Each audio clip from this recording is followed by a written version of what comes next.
Now you have developed your ideal customer profile or ICP, and you started campaigns targeting the target audience. However, most of them will not become your customers.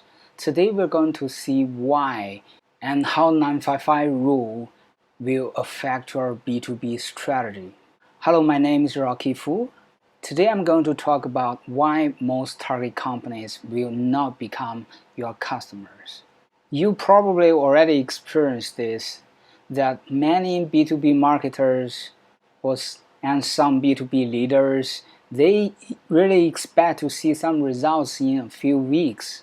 It's not 100% impossible, but for companies have a long sales cycle with a large sales size, it's next to impossible to convert even just a few customers in only a few weeks' time. So if 2 weeks or so is your expectation, you may want to rethink about it again. Let me introduce you the 955 rule.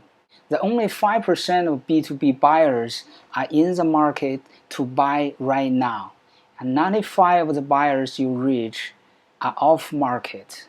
We're not talking about the users you reach through your demand generation campaigns or other B2B marketing or advertising campaigns, but among all the target audience, even we suppose you're targeting the right audience, then still only about 5% of them are in the market to buy a product like yours right now. Of course, depending on the exact industry you're in and the kind of brand awareness you have, the exact percentage will differ, but the idea is this: majority of the buyers you reach are off market, which means they are not really looking to buy a product like yours. If you want to know details, you can Google it. This is based on research from Professor John Dawes of the Edinburgh-based Institute. I probably pronounced the institution name incorrectly, but it's in the left bottom corner. You can just check it out. Some of the very experienced B2B marketers is not worried because of the 955 rule. The reason being simple. They think they can design a conversion funnel targeting different stages the customers is in, from awareness to interest to engagement to opportunities. Then they can convert those off-market customers to in-market customers, which is totally wrong. You cannot persuade the buyer to enter the market when they are off the market. But why? Off market doesn't mean they're not ready to buy your product, but it means those target buyers are already using a product like yours, which is why they're off the market. Some hyper-targeting marketers will probably say, it's okay, we focus on the 5% in-market audience. This is wrong from two aspects. Firstly, if they never heard of your brand, when they enter the market, you are not among those products or companies they are considering. Of course, you can do lead nurturing or different marketing activities and engagement, but the conversion will be very low. And secondly, you are losing a much bigger opportunity because 95 are off market who sooner or later will enter the market. When they do, you never did anything to generate brand awareness and you're not on the top of their mind. So what should you do? What you should do instead is focus on all the buyers that in your product category. That includes the 5% in-market buyers and the 95% off-market buyers. There is a saying, you should catch your buyer when they fall. So for B2B marketing, you should set realistic goals and target the long term. If you always focus on 2 weeks time to acquire certain number of customers, you may capture none at the end of the year because your efforts is only short-sighted in the 2 weeks time, and your activities are very restrained. While targeting in a longer period of time, you can better target the customer's journey. And secondly, you should target long-term growth by targeting both in-market and off-market buyers.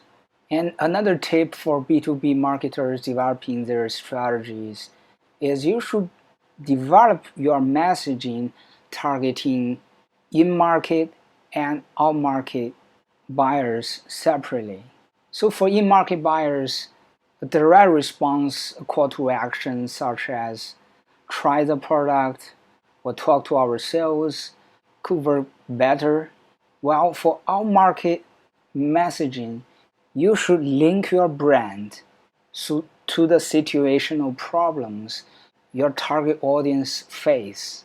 So gradually, you can build a mental availability for your brand when they encounter a similar problem and ready to buy while they enter the market.